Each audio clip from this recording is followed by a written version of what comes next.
ಶ್ರೀಪಾದ್, ಈಗ ನಮ್ಮ ಕರ್ನಾಟಕದ ಪ್ರತಿಯೊಂದು ಜಿಲ್ಲೆಯಲ್ಲೂ ಕೂಡ ನಾವು ಎಷ್ಟೆಷ್ಟು ಜನ ಕೃಷಿ ಇಲಾಖೆ ಅಧಿಕಾರಿಗಳು ಇದ್ದಾರೆ, ಎಷ್ಟೆಷ್ಟು ವ್ಯಾಕೆನ್ಸಿ ಇದೆ, ಯಾವಾಗ ಭರ್ತಿ ಮಾಡ್ತಾರೆ, ಎಲ್ಲವನ್ನೂ ಕೂಡ ನಾವು ನೋಡ್ತಾ ಇದ್ವಿ.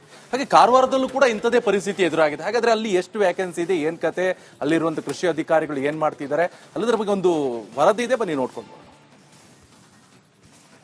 ಉತ್ತರ ಕನ್ನಡ ಜಿಲ್ಲೆಯಲ್ಲಿ ಕಳೆದ ಕೆಲ ದಿನಗಳಿಂದ ಭಾರಿ ಮಳೆ ಆಗ್ತಾ ಇದೆ.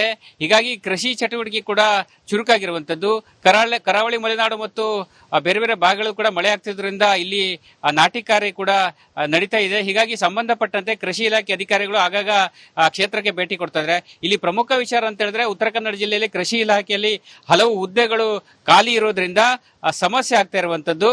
ನಾನೀಗ ಕಾರವಾರದ ಜಂಟಿ ಕೃಷಿ ನಿರ್ದೇಶಕರ ಕಚೇರಿಯಲ್ಲಿ ಇದ್ದೇನೆ. ಇಲ್ಲಿ ಈ ಇಲಾಖೆಯಲ್ಲಿ ಒಟ್ಟು 363 ಹುದ್ದೆ ಇದೆ. ಅದರಲ್ಲಿ ಕೇವಲ 81 ಹುದ್ದೆ ಮಾತ್ರ ಭರ್ತಿಯಾಗಿರುವಂತದ್ದು. 282 ಹುದ್ದೆಗಳು ಕೂಡ ಖಾಲಿ ಇದೆ. ಬಹಳ ಪ್ರಮುಖವಾಗಿ ಜಂಟಿ ಕೃಷಿ ನಿರ್ದೇಶಕರು, ಉಪನಿರ್ದೇಶಕರು ಇಲ್ಲಿ ಇದ್ದಾರೆ. ಆದರೆ ಇರಬೇಕಾಗಿರುವಂತಹ ಸಹಾಯಕ ಕೃಷಿ ನಿರ್ದೇಶಕ ಹುದ್ದೆ 16 ಇರೋದ್ರಲ್ಲಿ ಕೇವಲ 11 ಮಾತ್ರ ಇದೆ ಮತ್ತು 5 ಖಾಲಿ ಇರುವಂತದ್ದು.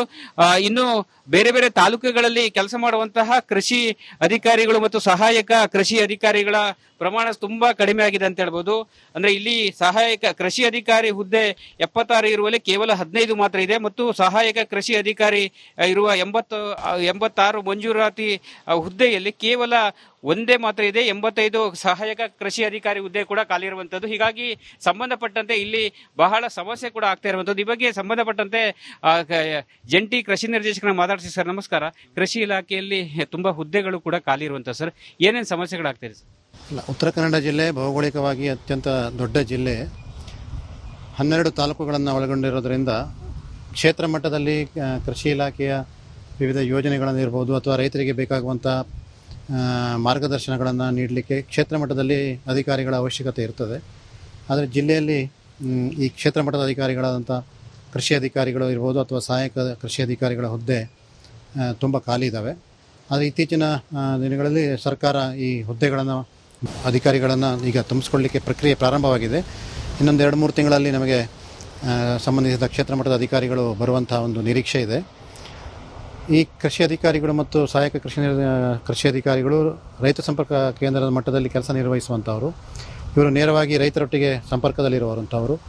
ಆ ಹುದ್ದೆ ಅವಶ್ಯಕತೆ ಇಲಾಖೆಗೆ ತುಂಬ ಮುಖ್ಯವಾದಂಥ. ಯಾಕಂದರೆ ಅವರು ನೇರವಾಗಿ ರೈತರಿಗೆ ಬೇಕಾಗುವಂಥ ಕೃಷಿ ಪರಿಕರ ಇರ್ಬೋದು, ಮಾರ್ಗದರ್ಶನ ಇರ್ಬೋದು, ಕೀಟ ರೋಗಗಳ ಬಂದಂಥ ಸಮಯದಲ್ಲಿ ಅವರಿಗೆ ಸೂಕ್ತ ಮಾರ್ಗದರ್ಶನ ನೀಡುವಂಥದ್ದು ಇರ್ಬೋದು.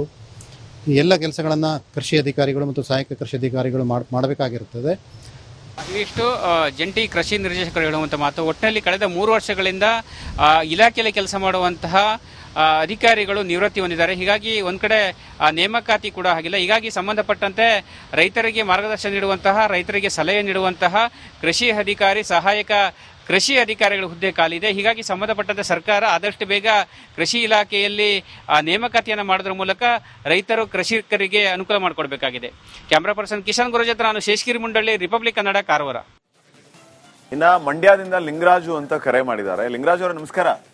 ನಮಸ್ಕಾರ ಸರ್. ಲಿಂಗರಾಜ್ ಅವರ, ರಾಜ್ಯದಲ್ಲಿ ಈ ರೀತಿಯ ಪರಿಸ್ಥಿತಿ ಇದೆ, ಕೃಷಿ ಸಚಿವರು ಇಲ್ಲ, ರೈತರನ್ನ ನೋಡ್ಬೇಕು ಅಂತಂದ್ರೆ ಗಮನ ಹರಿಸೋರು ಆಗ್ತಾ ಇಲ್ಲ. ಏನ್ ಹೇಳ್ತೀರಿ ನೀವು? ನಿಮ್ಗೆ ಏನ್ ಅನ್ಸುತ್ತೆ? ನಿಮ್ಮ ಅಭಿಪ್ರಾಯ ಏನು? ಸರ್, ನಮ್ಮ ಅಭಿಪ್ರಾಯ, ಮಳೆ ಹೋದಾಗ ಒಂಚೂರು ಕಬ್ಬು ಉಳ್ಕತ್ತು. 3 ಎಕರೆ ಜಮೀನ್ ಐತೆ, ಕಬ್ಬು ಐತೆ. ಆ ಮಳೆ ಹೋದಾಗ ಒಂದ್ ಸ್ವಲ್ಪ ಉಳ್ಕತ್ತು. ಈಗ ಕಟ್ಟೆ ನೀರಿಲ್ಲ. ಮುಖ್ಯಮಂತ್ರಿಗಳು ಹೇಳ್ತಾ ಇದಾರೆ ಏನು ಬೆಳೆ ಬೆಳಿಬೇಡಿ ಅಂತ. 83 ಅಡಿ ನೀರ್ ಐತೆ. ನಮ್ಮ ಪಕ್ಕದ ಗ್ರಾಮದ ಚಂದ್ರಣ್ಣ ಅಂದ್ಬಿಟ್ಟು ಈಗ ಮಾತಾಡಿದ್ರೇನೋ ನೀವು? ಮಾತಾಡೋರೇನೋ? ನಮ್ಗೆ ಬೆಳೆ ನುಣ್ಣು ಒಣಗೋಗೈತೆ ಸರ್. ಈಗ ಕಡಿಯೋರು ಫ್ಯಾಕ್ಟ್ರಿ ಓಪನ್ ಆಯ್ತಾ ಇಲ್ಲ. ಈಗ ನಿನ್ನೆ ಏನೋ ಓಪನ್ ಮಾಡಿದಾರಂತೆ. ಅವ್ರು ಬರ್ತಾ ಇದಾರೆ, ಅವ್ರ ಕಡಿಕ್ ಬಂದ್ರೆ ಈ ಕಬ್ಬು ಒಣಗೋಗದೆ, ಆ ಕಬ್ಬು ಒಣಗೋಗ ಅಂತ ಅಂತಾರೆ. ಗಾಣದವ್ರು ಕೇಳಿದ್ರೆ 1,000 ಕೊಟ್ಟಿರಾ, 1,500 ಕೊಟ್ಟಿರಾ ಅಂತಾರೆ. ನಾವು 3 ಎಕರೆಗೆ 1 ಲಕ್ಷ ಖರ್ಚು ಮಾಡಿದೀವಿ. ಈ ರೀತಿ ಆಗೈತೆ ಸರ್.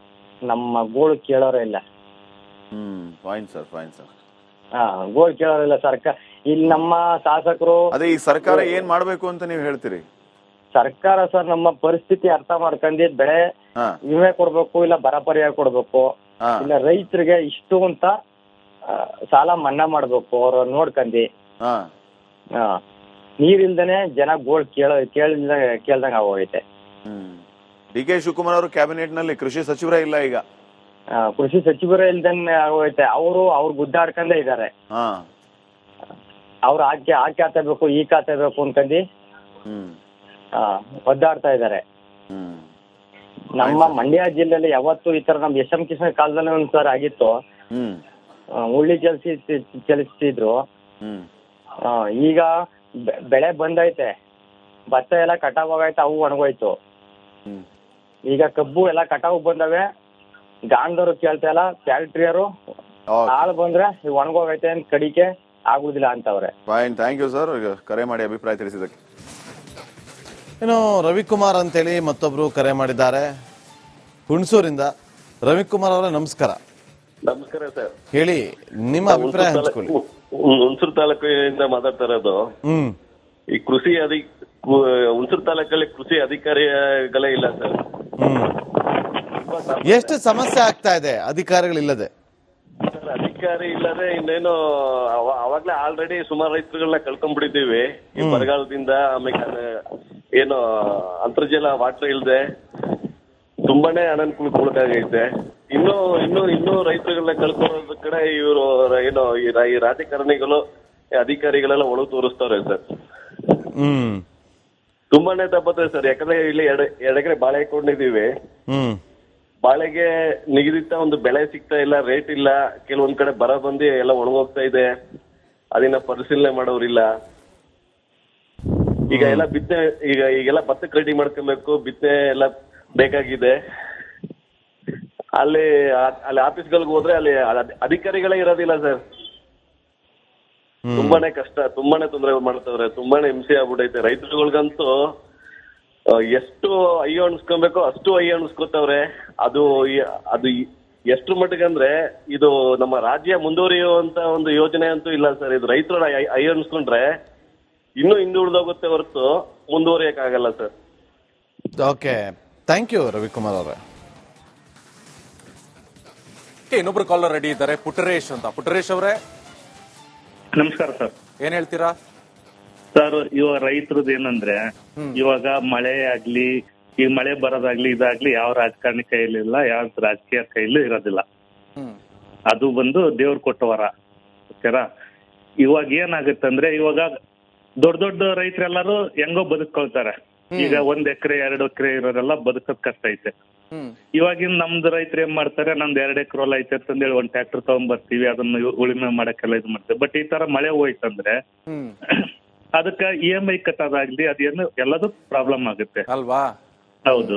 ಇನ್ನೊಂದೇನಂದ್ರೆ, ಇದೇ ನಮ್ ಸರ್ಕಾರದವರು ಇದನ್ನೆಲ್ಲ ಹಿತದೃಷ್ಟಿಯಲ್ಲಿ ಇಟ್ಕೊಂಡು ಇವಾಗ ಏನ್ ಫ್ರೀ ಆಗಿ ಎಲ್ಲ ಇದನ್ ಕೊಟ್ಟಿದಾರಲ್ಲ, 5 ಯೋಜನೆ ಅದೇನ್ ಕೊಟ್ಟಿದಾರ ನೋಡಿ ಫ್ರೀ ಆಗಿ, ಈ ಶಕ್ತಿ ಯೋಜನೆ, ಗ್ಯಾರಂಟಿಗಳನ್ನ ಅದನ್ನೆಲ್ಲ ತಪ್ಪಿಸ್ಬಿಟ್ಟು ಇದನ್ನೇ ಕಡು ಬಡವರಿಗೆ ಇವಾಗ ರೈತರು ಈಗ ನಂದು 10 ಎಕರೆ ಐತೆ, ನಮ್ದು ಹೆಂಗ ಸುಧಾರಿಸ್ಕೊಳ್ತೀನಿ, 1 ವರ್ಷ 1-2 ವರ್ಷ ಸುಧಾರಿಸ್ಕೋಬಹುದು.